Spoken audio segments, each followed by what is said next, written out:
make sure to give my dad a 5-star review. Make sure to like and subscribe to his YouTube. Thank you for listening and enjoy the show.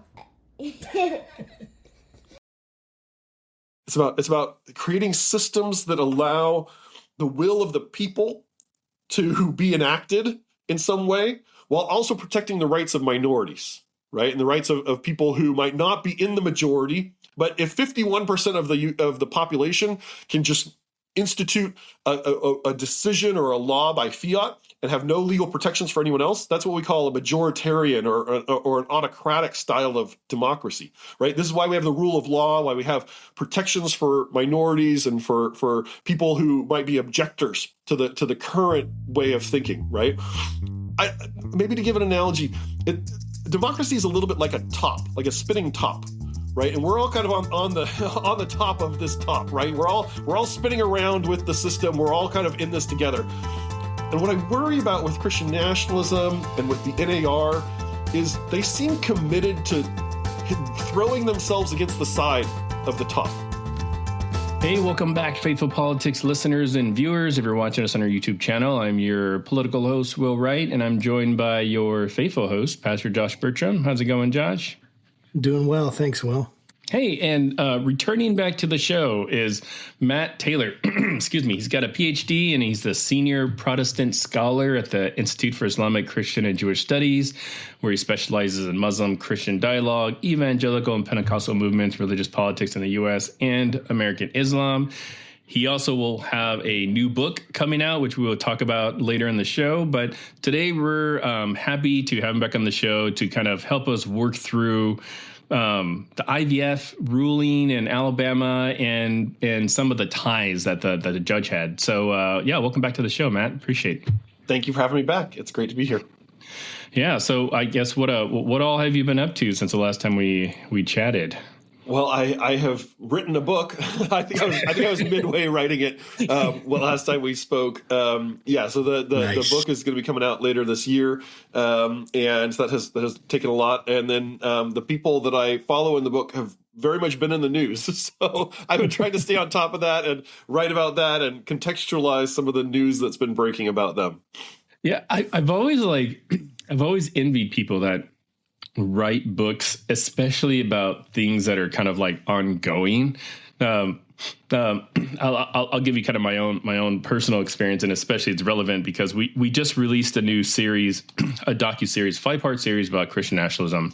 Brought in a lot of like voices from past interviews, what have you, and we're talking about various things, and then like all this. Seems like Christian nationalism has been in the news a lot lately, and I've sort of wrestled with, should I go back and change that? Like, I mean, like it's still true, but it's like there's more updated clips I could use. So like, how does that work for a book? Like when you're writing about, X person, and then you're like, oh, they did something else, but I already wrote about that one. Why didn't they do that when I was writing this chapter? Yeah. Yeah, and the folks that I'm writing about, the people that I'm profiling, are very much involved in the presidential election, and the book is really about January 6th, but also about this ongoing shift that's happening in our politics around different forms of Christian nationalism. So it's like the book is coming out in September, right before the election, but we don't exactly know who the candidates will be and exactly what the dynamics will be. So there's a little bit of an ambiguity I have to leave in some of the passages of the book. I have premonitions, I have instincts, I have intuitions, but I'm also trying as much as possible to stick to the facts that we have right now. Yes. Yeah. Well, I suppose like if you have enough material, you can have like, the second edition or whatever it is, or the forward, or I don't know, like you're smart enough to figure it out. Put an appendix in.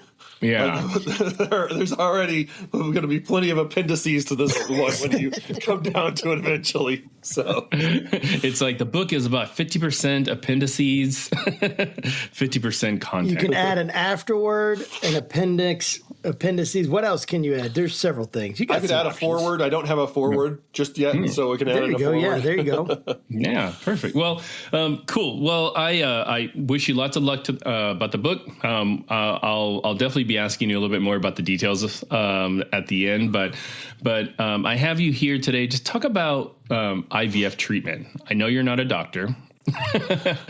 So you don't have to get into the details of how somebody goes through the process of IVF, but there was a ruling in Alabama recently where a Supreme Court judge for Alabama ruled something about IVF. So I'll just kind of leave it there. Maybe you can kind of fill us in on the rest. So I am a doctor, Will, but just happens to be a doctor of religious studies, which is not that helpful in medical situations. You can tell my family members that so if you're on a plane and someone asks for a doctor, you're not going to be raising your hand. Right. So I'm also not a lawyer, so I will give you a religious studies scholar high level overview of the ruling. So the situation in Alabama, as you know, Roe v. Wade was struck down through the Dobbs Supreme Court decision. And so there's been a lot of turmoil in a lot of states, especially Republican-led states, around what is permissible, what is acceptable around abortion, around the rights of a fetus. And in the Alabama laws, there are protections for unborn babies, for babies in the uterus, right? And that's actually true across most legal situations, as far as I understand it. That right, there's certain protections, right? If a pregnant woman gets injured, right, there are certain considerations about the intentionality of that injury, and if it injures the fetus, right, this is a legal concern. So the situation in Alabama was that there was an IVF lab, an in vitro fertilization lab, where it's not totally clear to me exactly how this happened, but somebody got into the lab and damaged and destroyed some of the embryos, seemingly accidentally, and it's not totally clear how they even got in there. But then the parents sued this person for wrongful death of these embryos that they had created because they had a personal, very close attachment to them. And so the Alabama Supreme Court, which, by the way, the Alabama Supreme Court is elected by the people, right? And it's kind of similar to the Senate, where they have these kind of rolling elections every 6 years. Each justice stands for re-election. So the Alabama Supreme Court, the majority ruled that it was fine for these families to sue this person for wrongful death, because these embryos, under the Alabama law, as they interpreted it, were people. And but the news grabbing part of this, I mean, that's already a news grabbing, right? That's a very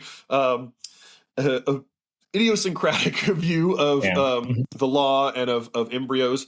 But what really got a lot of attention, especially around Christian nationalism with this ruling, was that the Chief Justice, a man named Tom Parker, ruled. He wrote a concurring opinion, right? So it's in agreement with the majority. It's not the ruling opinion, but it's his concurring opinion that says that he really uses the Bible and uses Christian theology. He references the Catholic theologian Thomas Aquinas. He references John Calvin, and he cites the Bible a number of times to say not only is this legal, but this is a biblical interpretation, right? So, which is a very unusual move, especially in modern American law, to try to draw the Bible into a secular court ruling.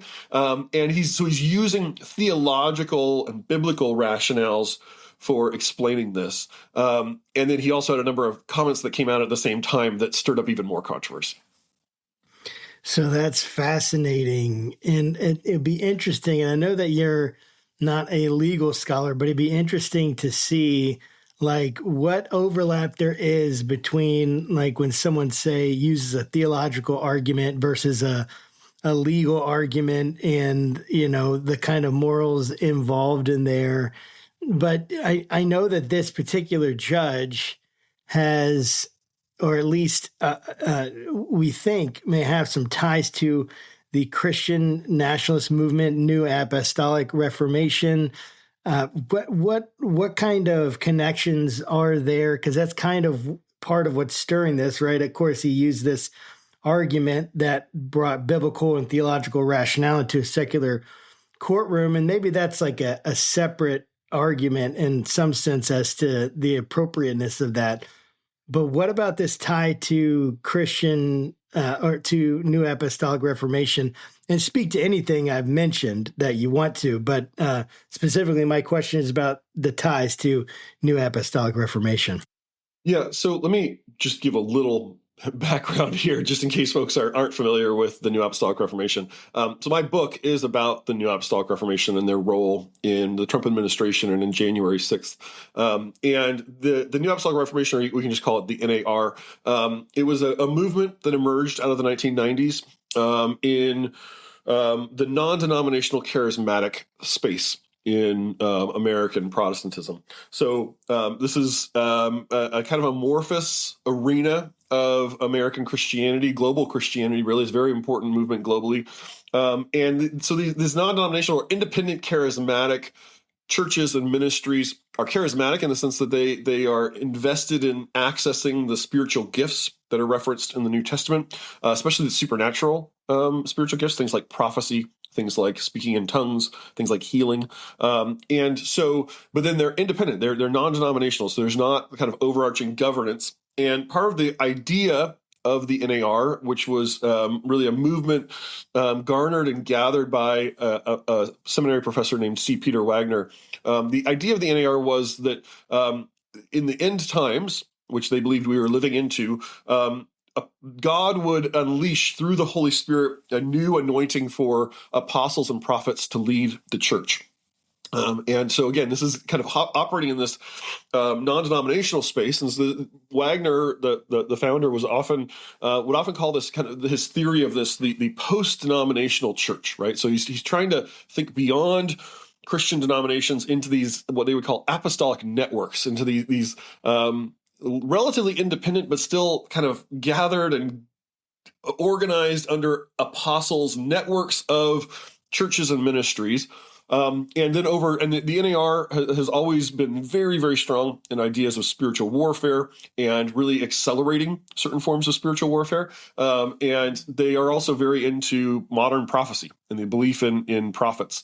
And so the same day that this ruling came down last month in February, there was a podcast episode that was released by one of these NAR prophets, a guy named Johnny Enlow. In the video or in the podcast, Tom Parker is being interviewed by Enlow, and they're talking about the seven mountains. And Parker's expressing his affirmative belief in the seven mountains and why he does what he does based on the seven mountains. And if you haven't heard of the seven mountains, it comes out of the NAR. It's I call it a programmatic outline for Christian supremacy, where the idea is that you divide society up into different spheres of influence or spheres of authority, and those include the family, government, media, education, arts and entertainment, commerce, and I'm going to blank on the seventh one now. That always happens. I can always get six. So the idea is, right, that you divide society up into these different arenas of influence, and they imagine those as mountains, and that the tops of those mountains, the positions of control over those arenas of society, are either held by demons or by Christians in the kingdom of God. And so the idea of the Seven Mountain Mandate or the Seven Mountain Program is that Christians need to rise to the tops of each of the mountains in their society, in their local context, in their nation, conquer the high places, and then allow Christian influence to flow down into society. So this is, I would argue, a pretty extreme vision of Christian domination and Christian influence that has deep roots in what we call dominion theology, a very aggressive form of Christian theology. And here you have a state Supreme Court Chief Justice saying in this interview that his judicial philosophy and even his understanding of himself as a judge is shaped by the Seven Mountain Mandate and this idea of conquering parts of society for Christianity. Yeah, that's pretty wild, and I want to dig a little bit more into some of the judges' comments here in a second, but I want to sort of like maybe dissect the NAR a little bit more because, so the NAR knew Apostolic Reformation. So can you maybe sort of like break down like, okay, apostolic, like what the significance of that word is, Reformation, for like non-Christian or church going people that don't really understand what that word is. I mean, I have a hard time understanding what that word is. And then also like the new part, like, because that would sort of infer that there was an old Apostolic Reformation, or is it just like a tack on like New Jersey, like New Jersey isn't like representative of an old Jersey, I don't think, but yeah. So can you kind of break down those terms? Yeah, so Wagner used to talk about the NAR as what he said was the most radical change to the way of doing church since the Protestant Reformation. So there very much is echoes of the Protestant Reformation built into the title, and many of Wagner's friends and followers would even compare him at times to a Martin Luther type figure, somebody who did not single-handedly bring this about. I mean, these ideas were not original to Wagner. There have been a lot of people in the charismatic space talking about apostles and prophets and the return of apostles and prophets for decades before Wagner started doing this. But the NAR framework was always envisioned as a repioneering of the church in many ways. And Wagner would talk about how, right, when we talk about apostolic or the apostles, usually that's in reference to the early church. Right, the original disciples of Jesus became the apostles who founded the church, and so that term apostle carries a lot of gravity in the Christian history and Christian context, and but most traditions of Christianity have basically said that the apostles and this apostolic dimension of Christianity was a part of Christianity that was present and important very early on, right? The apostles founded the church. But then there's two basic major interpretations of what happens to the apostles' authority after the generation of apostles dies. One, the mainstream, or maybe the majority position, you could argue, is what the Roman Catholic Church, the Episcopal Church, and like the Eastern Orthodox Church believe, which is that the apostles then appointed a set of church leaders to govern in after them. They created a line of apostolic succession, and those new leaders were called the bishops. Right, and so this is where we get the term bishops, or the episcopacy. Right, the term for bishop in Greek is episkopos. So the Episcopal Church or the episcopacy are all references to this passing on of authority from the apostles to this lesser tier of leaders, the bishops, who have more of a governance role, not so much a theological role in shaping the understanding of the church, but in governing in line with the apostles. The other major interpretation emerges in the Protestant Reformation, where you have a lot of the Protestant traditions or emerging Protestant movements don't really like this idea of bishops and the continuing authority of the church through bishops. And so they basically say or at least the mainstream, right, the Episcopal Church or the Anglican Church keeps bishops, but the Protestants tend to downplay the authority of bishops and to say the authority of the apostles is contained in the teachings of the apostles, i.e. the New Testament. And this is a big part of the rationale for Protestant sola scriptura. Why do we rely solely on the Bible? Well, that's the teaching of the apostles, and we have it, and that's their authority. It gets passed on to future generations. Those are really the two big options. But the NAR is offering a third option and saying, what if the role of apostles never died out? What if God wants to renew the work of apostles to guide the church into this global revival? And Wagner would even talk about, starting in 2001, he believed that the church had entered into what he called a second apostolic age. Right, the first apostolic age is the early church, but he believed that here at the end of time, God was renewing the ministry of apostles and of prophets to lead the church and to transform the church into this kind of post-denominational space. Interesting. So it's like, so I'm a pretty big Marvel fan, and as you're talking, I was thinking this would be like a great like what if like TV show, like for those that are familiar with the What If series, and I feel like I'm on an island by myself, so I'll just go ahead and move on. But is there a difference between Christian nationalism and the NAR? I would say that the NAR is or it has helped to shape one of the major forms of Christian nationalism in the U.S. Some people talk about Christian nationalism as a movement. I tend to avoid movement language when it comes to Christian nationalism because it's not really a coherent movement so much with a coherent ideology so much as it's a tendency in American history and in American public life to conflate Christian faith with American belonging. Right. And to say that there's something essentially Christian about being American, and that to be a good American, you need to be Christian, or that America is founded on Judeo-Christian values, or that America should be a Christian nation in some sense. Right. All of those are kind of sentiments that give rise to Christian nationalism. But there's not really a generic form of Christian nationalism in the U.S. Instead, we get various theological movements that contribute to Christian nationalism. The Proud Boys or the Oath Keepers are broadly Christian nationalists, but they're not really theological. They're not that interested in theology. They more want to just brawl in the streets with people they don't like, right? So the Christian nationalism is a big spectrum. And the NAR has really helped to forge in the last 2 decades, and this is a big part of what my book is about, this independent charismatic style of Christian nationalism, which is very much built around prophecy, very much built around modern prophecies about the United States coming through NAR prophets or other independent charismatic prophets.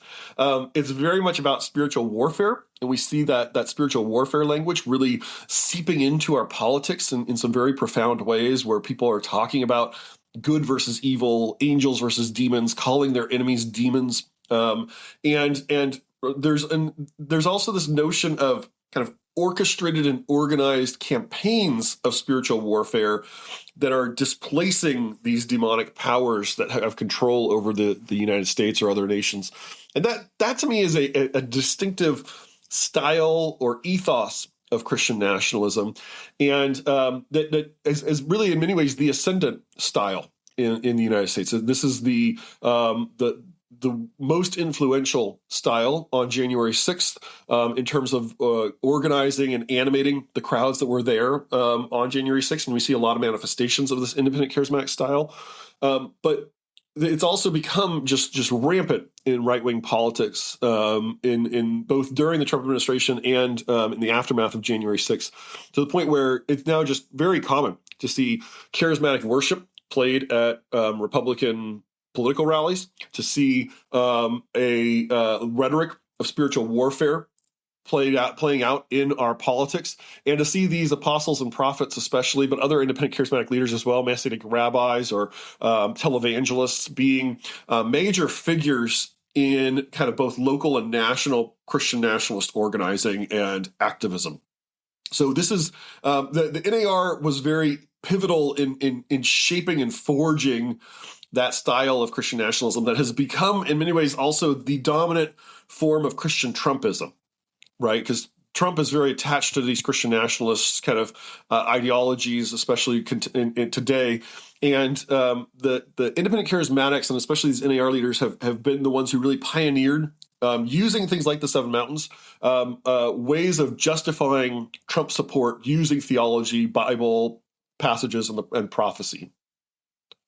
So this is all so fascinating and concerning in many ways. So this judge from Texas, he makes a ruling, Alabama, or he's part of a majority, Alabama, sorry.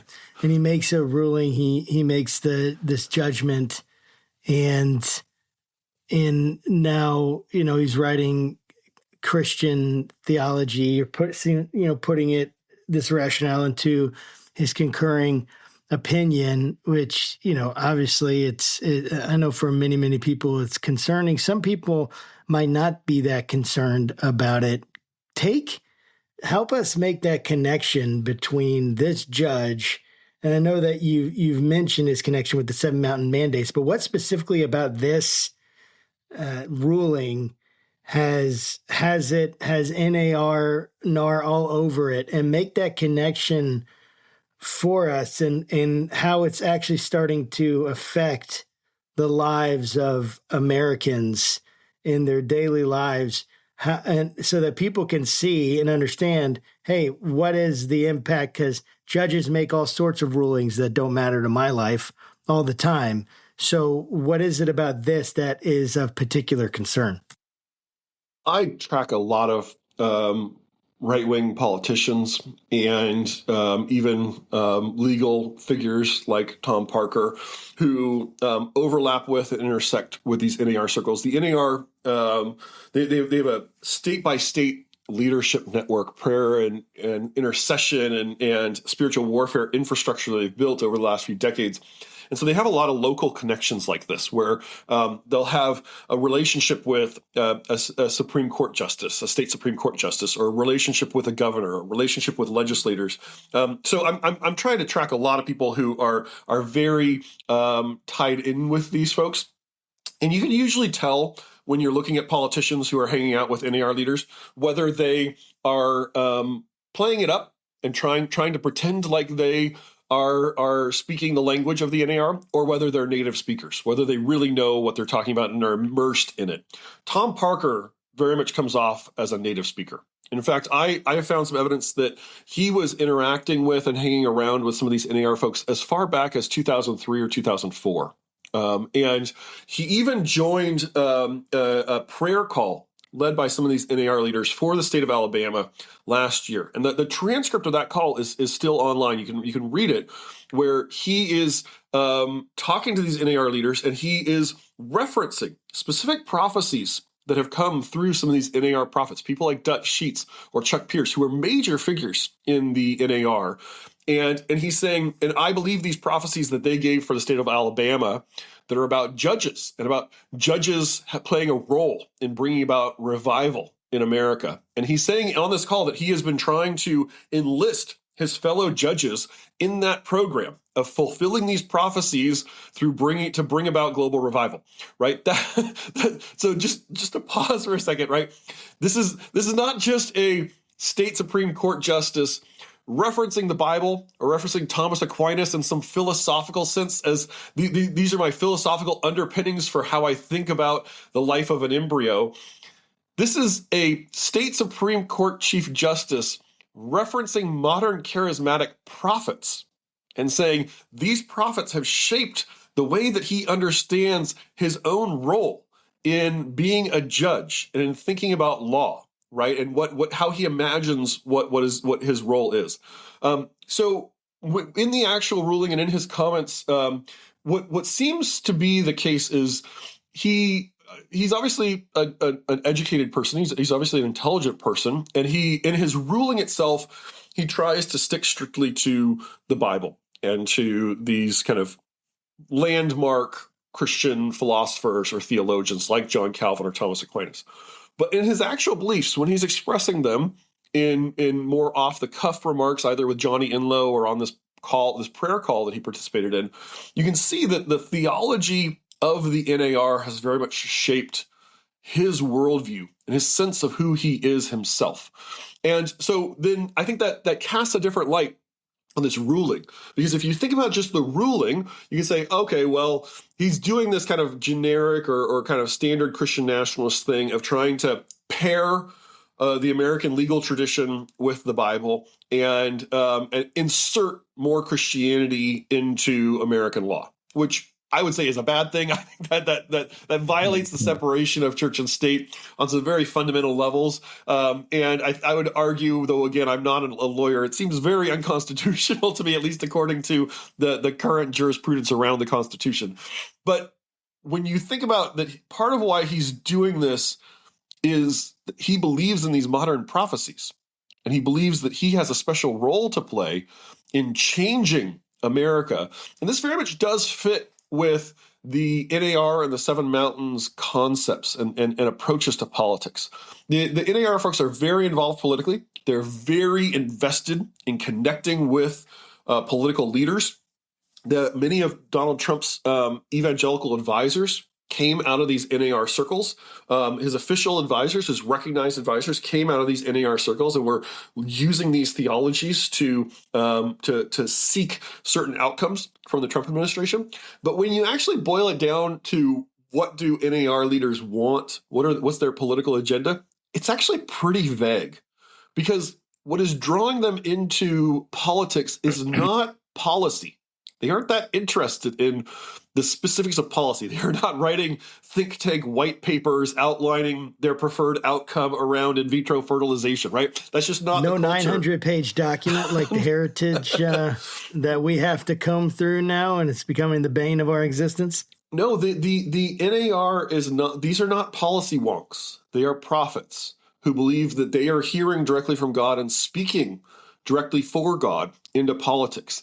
And when they do, so they have a very, very strong anti-abortion approach. They are some of the most extreme anti-abortion activists I've ever encountered. And I grew up as a conservative evangelical. I have anti-abortion activists in my extended family. Like I'm pretty familiar with that kind of pro-life, anti-abortion movement and how it operates. The NAR is at the furthest end of that spectrum of anti-abortion activists. And let me just give you an illustration of this.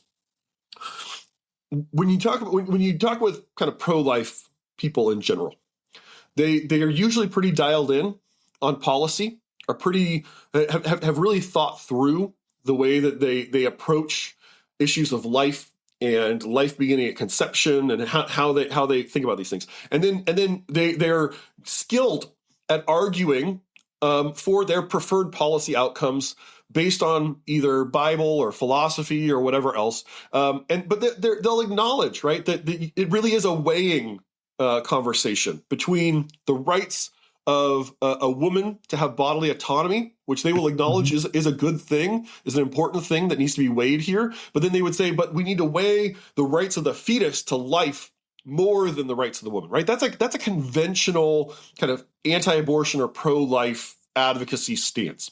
That's not how the NAR talk. The NAR folks, they talk about spiritual warfare.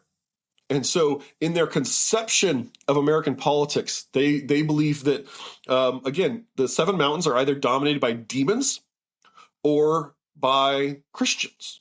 And so if the demons have control, then the demons are trying to enact their demonic agenda through human actors. And so they will, the NAR's rhetoric around abortion, it commonly goes to abortion, in their view, is a form of child sacrifice that empowers supernaturally these demonic powers that have control over America. And so when they talk about getting rid of abortion, it is to get to clear away this practice of child sacrifice as they see it, so that revival and transformation, Christian transformation, can come to America.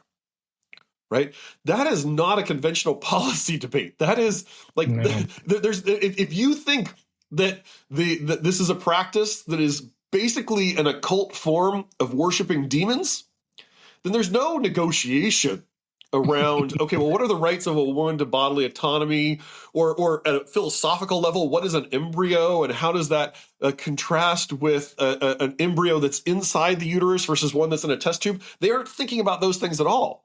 They're talking about this as a form of spiritual warfare and enacting this spiritual warfare. So Johnny Enlow, after all this news came out, and he was in the news a lot because of this conversation that he had on his podcast with Tom Parker, he goes on another podcast with an NAR prophet named Steve Schultz last week.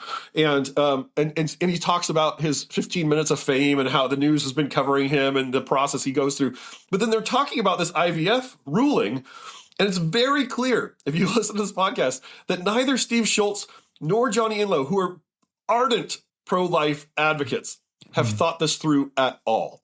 They have not thought at all about IVF. They've not thought at all about what the larger issues involved here are. And so they're saying, well, this is a victory for life, what Tom Parker did. This is a wonderful thing. But then Steve Schultz pulls back and says, my wife and I, for a while in the 70s, we didn't know what we were doing, but we used an intrauterine device, right, an IUD, and we didn't know it at the time. But apparently, embryos can be fertilized, but then they don't implant in the uterus. And so Steve Schultz says, "So we didn't do this intentionally, but I imagine we must have a bunch of children in heaven that will meet when we get to heaven, who were embryos that were conceived in my wife that never implanted because of this IUD.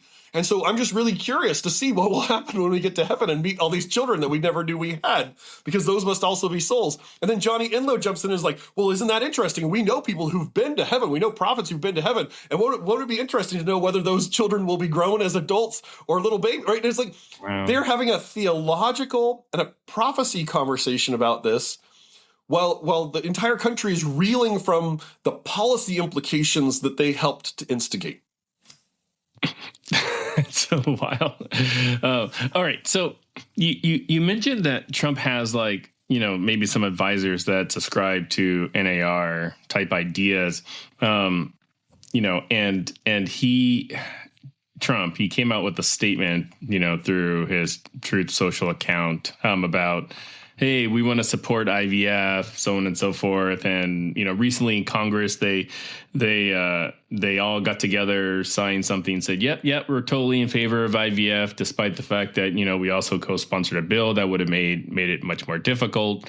Is this a fracture point, you think, kind of with the, either NAR folks, Christian nationalists, just broader religious community?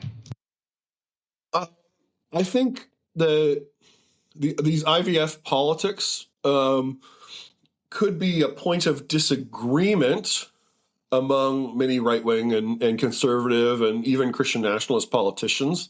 Because I don't think most of them have really thought it through, right? The Roman Catholic Church, for good or for ill, has a pretty consistent and deeply thought out position on IVF, on when life begins. And there's a reason that Tom Parker is citing Thomas Aquinas, this medieval Catholic theologian, in his ruling, because a lot of the Catholic views on life actually go back to Aquinas and some of the theology and philosophy that Thomas Aquinas put forward, and the way that has shaped even modern Catholic thinking.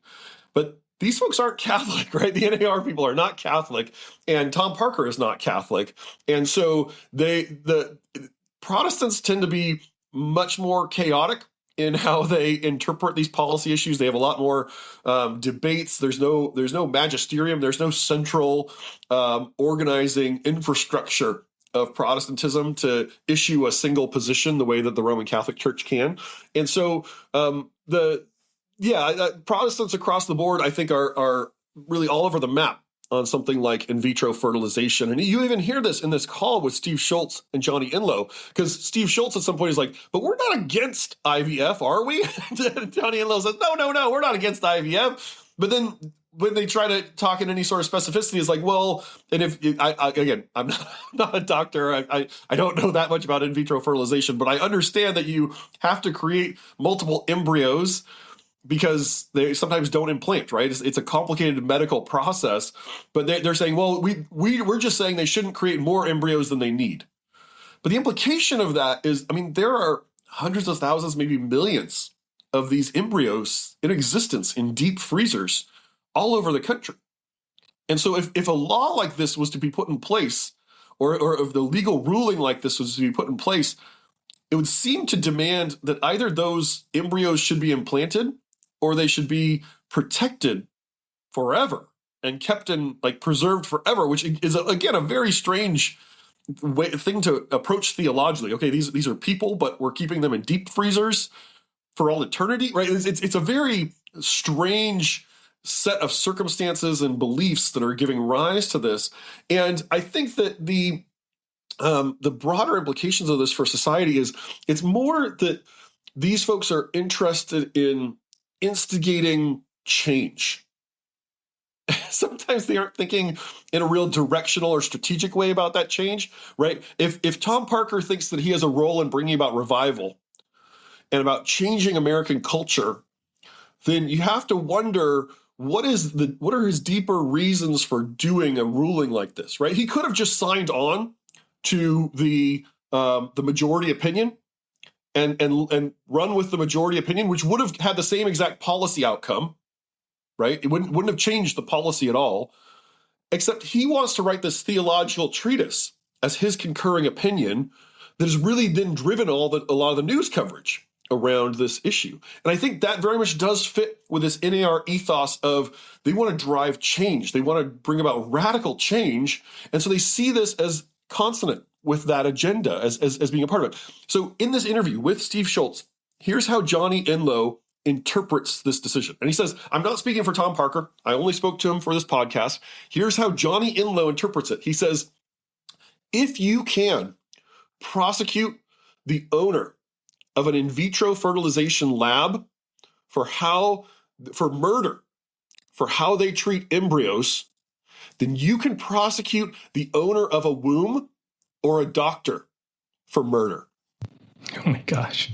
And so, right, and that is not like, oh no, they're celebrating that this is a new possibility based on Tom Parker's ruling that now you can prosecute women who have an abortion or doctors who commit abortions for murder because of the way they are treating an embryo.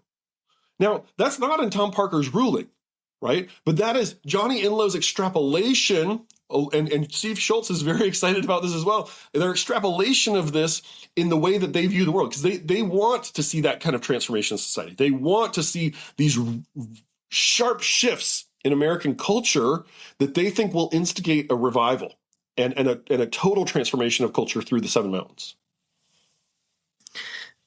I mean, there's so many questions that I have, so many things. Like my head is just like, swimming right now because I can see how someone would look at the current state of our culture and feel like there are forces beyond our control, potentially that nefarious, especially if someone already has a worldview that allows for that, right? That would say something like there's a spiritual realm, and within this spiritual realm, it influences us, and then make these connections. I can see how someone can do that. I could see how someone could make the connection. Well, what are the reasons for most abortions? What, is it, the issues of, like what is normally said, it's in the, rape or incest or something like that, or the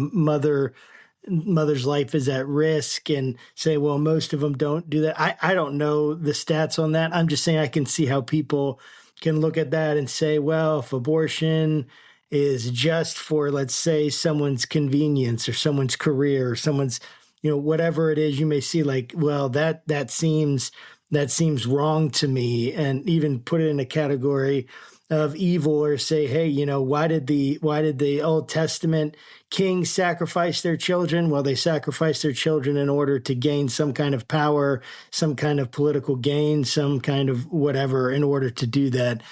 And I can see how people can make those kinds of connections, and yet at the same time, I'm like, there's this. It seems so haphazard to me, the way that these things are being like almost the authority by which they're saying, like, they're so convinced that it is like, that's what this is. This is child sacrifice, like full stop. And that I'm like, I don't, that's way too much of a simplification of an extremely complex issue.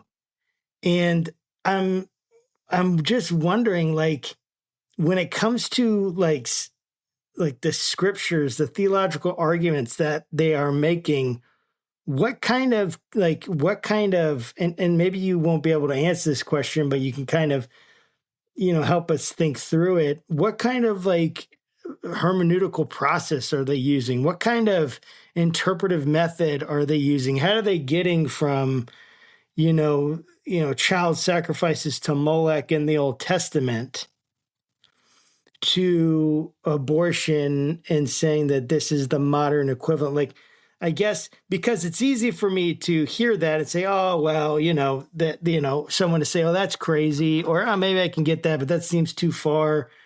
But what's their actual method for moving from, hey, here's this Old Testament scripture where God despises this practice of child sacrifice to now this is what's happening today and we're sure about it. What kind of connections are they making? What kind of scriptures are they using? And what's the interpretive process? I know there's a bunch of questions there, so just respond however you kind of feel like you should. But I'm just really curious if you have any insight on that. I know you're going to be shocked at this, Josh, but these NAR folks are not the most systematic thinkers when it comes to theology. But there are two big factors though that shape the way that they interpret the Bible. And again, they're not interested in conventional evangelical, what we would call hermeneutics or exegesis, right? Hermeneutics is just the process of interpretation, or exegesis is right. How do you understand a text? How do you draw a meaning out of a text? And that's not how they're not interested in doing that conventional evangelical. I'm gonna line up all the passages that agree with my view and then fit them into a sort of kind of theological framework and say that's the biblical teaching, right? That's the way that the Bible says that we should act, right? That's a conventional evangelical approach. That's not what they're doing. So what they're doing is it's very much shaped by their vision of spiritual warfare. And Peter Wagner in the 1990s, even before he was doing this kind of New Apostolic Reformation stuff, which really kicked off around like 1996. In the early 1990s, he was very popular and famous in the evangelical world for formulating a paradigm of spiritual warfare that he called strategic level spiritual warfare. And the idea, and a number of the people who became involved in the NAR were instrumental in this with Wagner. People like Cindy Jacobs, who was a major prophet. She and Wagner and Dutch Sheets and Chuck Pierce, these very people that Tom Parker is referencing in the 1990s are creating these frameworks. And the basic worldview is that in the book of Ephesians, there are references to these mysterious powers and principalities. Seemingly these kind of demonic forces. Sometimes some interpreters would say, well, maybe those are just references to Roman authority and the way the Roman Empire operated. But at least in most Christian interpretations, these powers and principalities are demonic entities that have some kind of power over the earth. And so Peter Wagner thought that you needed to systematize that. And so he created this whole concept that he talked about as territorial spirits. And he believed that the world is governed by these territorial spirits, these high-level, commander-level demons who have power over other demons and who hold control over literal physical territory. So and he believed you could map draw out a literal map and say, oh, well, this demon has control over this neighborhood or this city or this nation or this institution.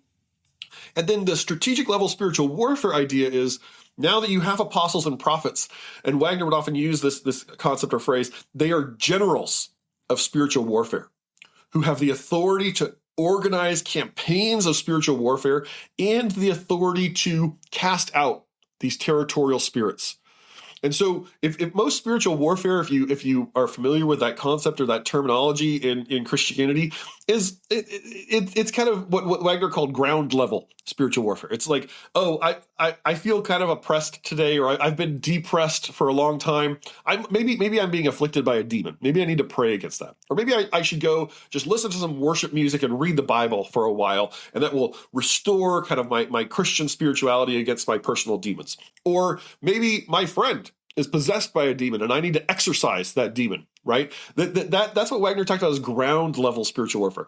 But here we're talking about strategic level spiritual warfare, where they believe that they both have the authority and they've built these networks to create this groundswell pushback against these demonic forces. And this is very, very important for the NAR. It's one of the central kind of underlying philosophies or visions that they have and it was part of why they showed up on January 6th. They believed that demons had hijacked the election using Democrats and using disloyal Republicans, as they would view it, to steal the election from Donald Trump, and that they needed to push back against those demons on January 6th.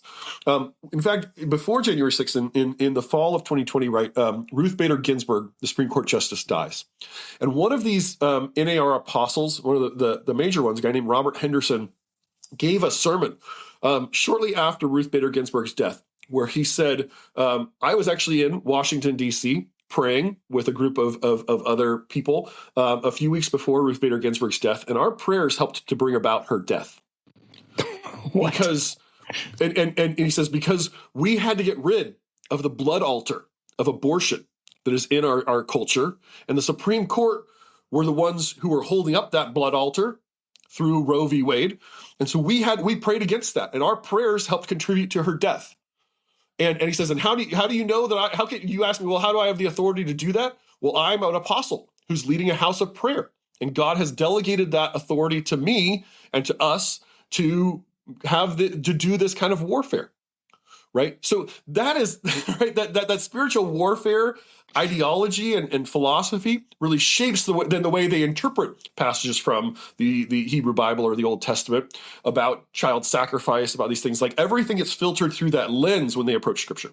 Let me briefly talk about prophecy too. When the NAR folks approach the Bible and interpreting the Bible, they are often using what they, if you were to give a cultivated phrase to it, they're doing a sort of prophetic illumination of the Bible. They're not interested in, what does the Bible mean in its context and in its history, and if you can kind of parse out all the Greek or the Hebrew terms, what is the root meaning of this? They want to know what it means today. They want to understand what it means today, and just about any prophetic interpretation will do for them, right? So let me just give one example. They'll frequently cite this verse because they're very into taking control over society. And so they'll frequently say, Jesus told us to occupy until I come back. Now, I have a seminary master's degree. I have a Ph.D. in religious studies. I grew up evangelical. I was like, I have no idea where they're getting this Bible verse. Like, what did Jesus ever say? Occupy until I come back. I'm confused. So I went to dig into it. In the Gospel of Luke, Jesus tells this parable about the landowner who is going away on a business trip, and he gathers some of his servants and gives them sums of money and says, do business with this money until I come back. And then the story kind of plays out, and he comes back, and some of them did good things with the money, and some of them didn't do anything with the money. But in the King James translation of that parable in the 17th century, they used the phrase, the landowner says, occupy until I come back. Apparently, I don't know, occupy was a synonym for do business in 17th century English, right? Like the King James Bible is weird. But they want to cite this and say, Jesus told us to occupy until he comes back. Jesus did not say that. The landowner in a story that Jesus told said that, and he didn't even say that. That's just a bad translation from the 17th century. But they would say, but doesn't this reinforce the prophetic views that we have of things like the Seven Mountains or Dominion theology? And so you hear this verse constantly cited, even though like any conventional evangelical hermeneutically trained pastor would be like, that is a bad way to cite that verse. But these leading apostles and prophets do this all the time, again, because for them, the prophecy shapes the way you read the Bible, doesn't just give you kind of encouraging words for today. That is so wild. I feel like whoever created that emoji where they put their hand on their face and like shake it, like had read enough about NAR that was the only expression that they could come up with, because it's pretty wild and just really wild. But so I want to ask you, just this will probably be my last question, but just in regards to sort of the implications and impact of this ruling on different religious communities. So I know that you work for an organization, Islamic, Christian, Jewish Studies. Like how does a ruling like this, impact, say those from like the Muslim faith or Jewish faith or what have you? Sure. when you think about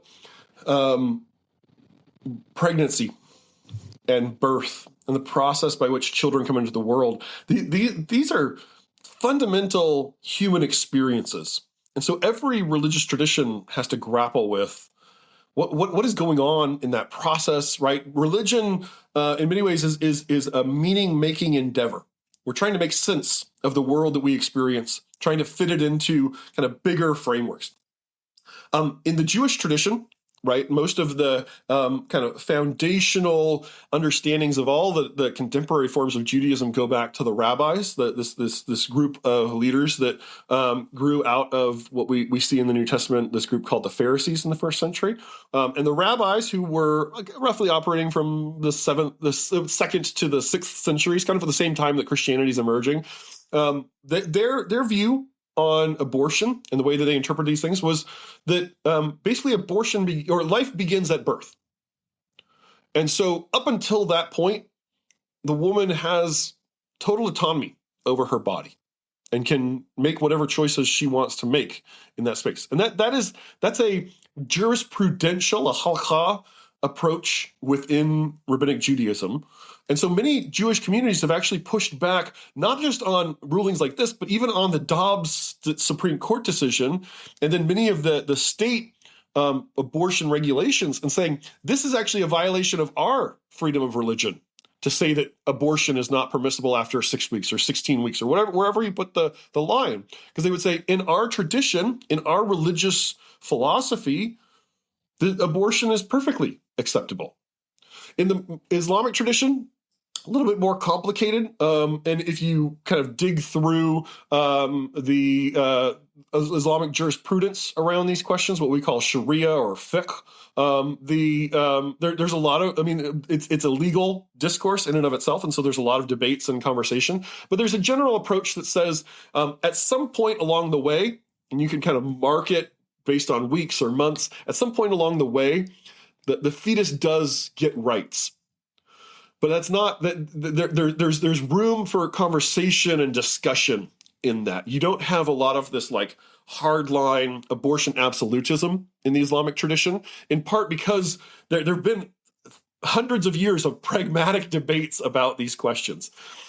The Jewish and Islamic traditions are not just built around theology, but around jurisprudence, around legal rulings, around, right? They're asking not just the question of what should we believe, right? Orthodoxy, but they're asking the questions, how should we live? Orthopraxy, how should we practice our faith?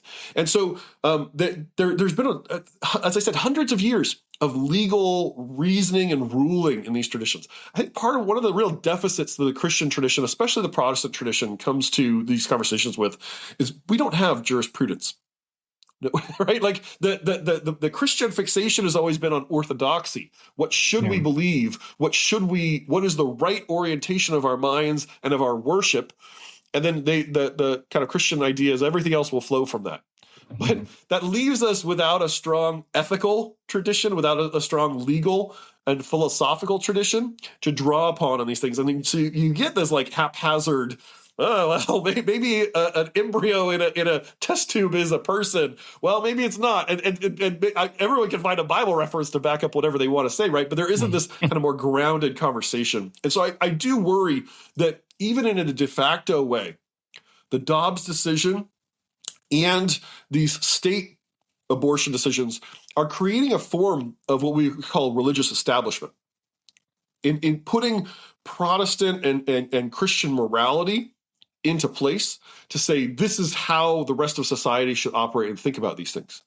And that is an imposition, especially if you have a separation of church and state, that is an imposition of certain religious sensibilities and ideas. And we're just talking about Muslims and Jews right now, right, which respectively make up 1.5% and 2% of the U.S. population. What about the 25+% of the U.S. population who say they're unaffiliated with any religious tradition?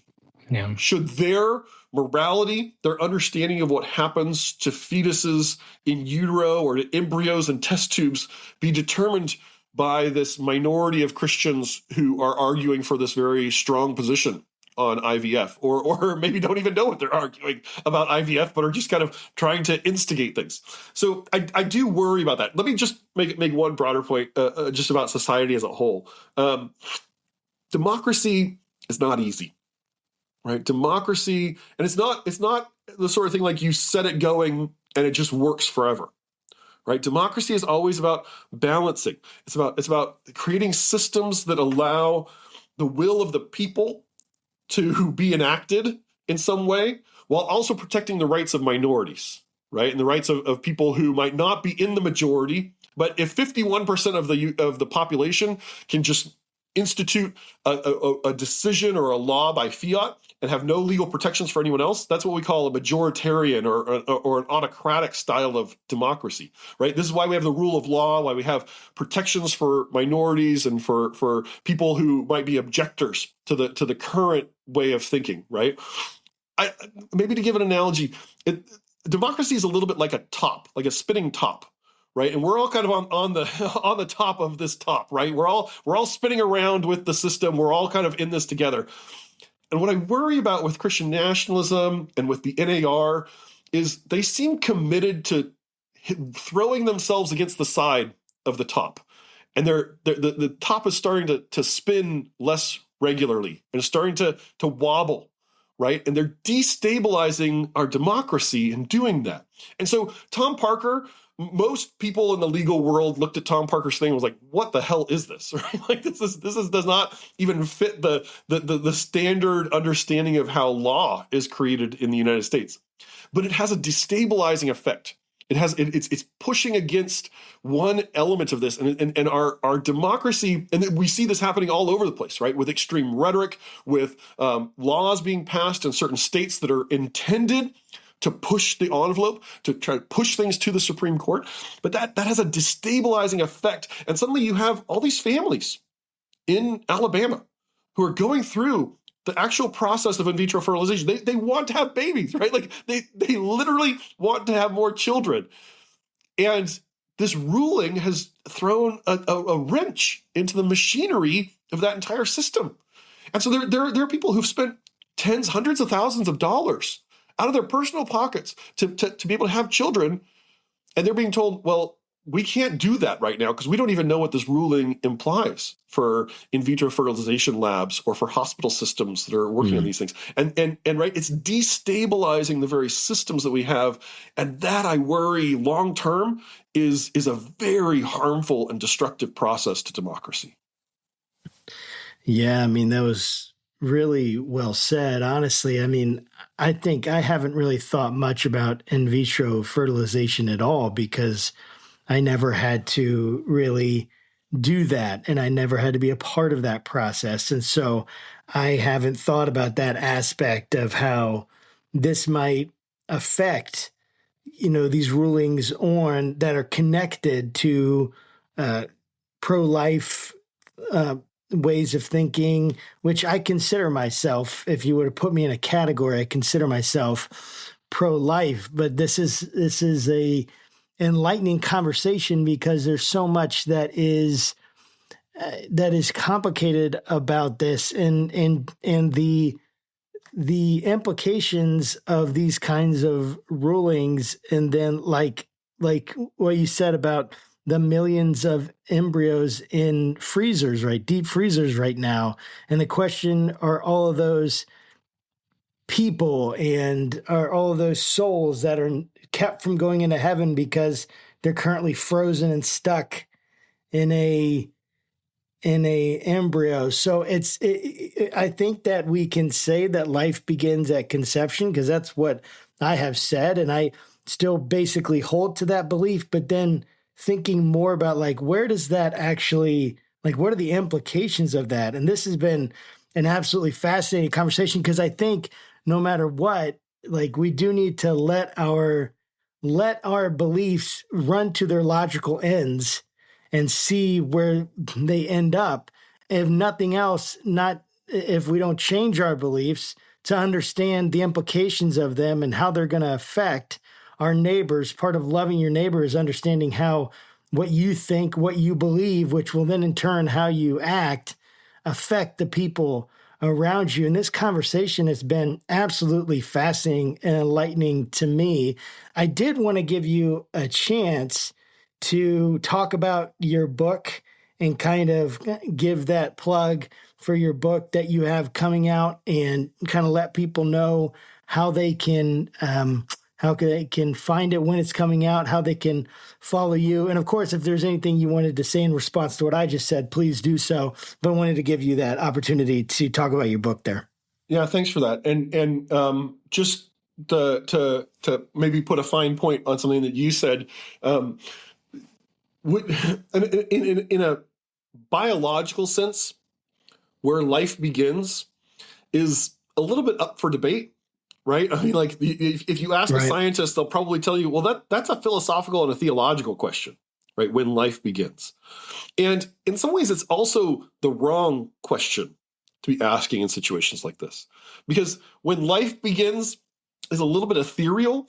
The legal question that is really driving a lot of this is, when does personhood begin? Legally, when does a person become a person that can lay claim to certain rights, right? And that's the right, because you could believe that life begins at conception in some philosophical sense, but then say, like, but that's just a cluster of living cells. That's not a person, right? And so that's really where this debate is playing out. And part of what was so radical about this Alabama Supreme Court ruling was that it did attribute personhood, and they called them extrauterine people, right? Like extrauterine, because they've never been put into a uterus. They've never actually been conceived in that sense, right? They're still existing in this kind of inchoate, kind of nascent form as an embryo that, again, is frozen at very very cold temperatures for very long periods of time. Yes, so the book is coming out in September. The title is "The Violent Take It by Force: The Christian Movement That Is Threatening Our Democracy." And in the book, I really try to trace out the history of the New Apostolic Reformation, but also how this, what I would call a tectonic shift, has occurred in the way that the religious right speaks and thinks about itself in the United States, really within the last decade or so. And how through the course of the Trump administration, this independent charismatic world that the NAR exists in was very much an unactivated, kind of chaotic element of American Christianity that was not very politically organized. But in the course of the Trump administration, and through the NAR and through people like Paula White, who was Donald Trump's closest spiritual advisor, who herself is an independent charismatic televangelist, how through these people and through their ideas, the character of the religious right has changed under our feet.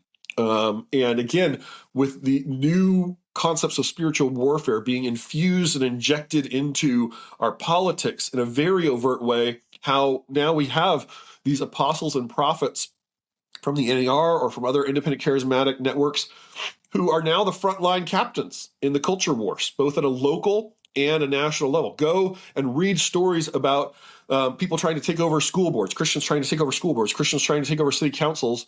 Dollars to donuts, somewhere in there are a bunch of independent charismatic pastors and activists, maybe apostles and prophets, who are the ones on the ground pushing for those changes. That there's been this activation of these independent charismatic networks into our politics in a way that, again, I think is very, very destabilizing to our democracy. And I think January 6th is really a crystalline moment where we can see that process coming to a culmination of sorts. And I'll just say, because we are now the beginning of the third month of 2024, that process is ongoing. And many of the same people, the same theologies, the same ideas, the same leaders who were behind the Christian mobilization for January 6th are very, very active in this presidential campaign, pushing for Donald Trump. And a lot of the ideas that gave us January 6th have in many ways become more popular since January 6th in right-wing circles, and become more narrativized into the identity of these Christian believers in Donald Trump. And so I think we are entering into a very, very dangerous season for American democracy this year. And I am very worried that we could see not just protests, not just chaotic state Supreme Court decisions like this, not just legal contestation of the 2020 election. I'm very worried, or the 2024 election. I'm very worried that we could really see incidents like January 6th in the lead up to or aftermath of this presidential election that could, again, inject a sort of Christian nationalist, prophecy-driven Christian nationalist ethos directly into our politics in a way that could very well harm or maybe even long-term end the project of the United States. Yeah. Real fast. I know that you you did kind of a series with sort of our brothers in pod over there, the Straight American White Jesus. I think I said that right. Straight white American Jesus. Yeah. So I would highly recommend anybody that hasn't, listened to it, checked it out, to listen to it, because you really go into a lot more detail about the NAR and whatnot. So that's sort of my own plug for you and our fellow brethren and podcasters in this space. So thank you. That's the series is called Charismatic Revival Fury, if people want to search for it. So just search Charismatic Revival Fury. And it just went behind a paywall because there's been some reorganizing in how Bradley Onishi and Straight White American Jesus do things. But I think right now you can get the entire series for like $20 or something like that. So it's very affordable if you're interested in listening through it. That's awesome. Well, I really appreciate this conversation, Matthew, so much. And I did want to end with this real quick note. And then in the South, that when you had mentioned the use of occupy in the KJV, well, if you go to like Hebrews 13:7, there's several places where the word conversation is used, and it says, "Remember them which have rule over you, who have spoken unto you the word of God, whose faith follow, considering the end of their conversation." Which we would say their way of life, the way they live their life. And they're using this word conversation in English in a way that we would never use it in an actual conversation today. And it just goes to show you, like, you got to look at this stuff and kind of and map it back to where it came from to understand when people are making claims like this, especially anything about the KJV. I'm very skeptical when people are making any kind of, claims, except for just the beauty of the English language at that time when they're going to the KJV. So it just, because someone could say, oh, occupy, though that kind of means, no, the words change over time, and you can see it right there. Just look up conversation in the KJV and see if it makes sense to you. But I really appreciate this conversation for real, no pun intended, and and your conversation as your way of life that we can all emulate. So, but guys, this has been Matthew D. Taylor, Ph.D., the senior Protestant scholar at the Institute for Islamic, Christian, and Jewish Studies. He's got his new book coming out in September, The Violent Take It by Force, the Christian movement that's threatening our democracy. I want you guys to check it out, and hopefully we can have you back on, Matthew, to talk about that. And until next time, keep your conversations not left or right, but up. Thanks, guys. God bless. See ya.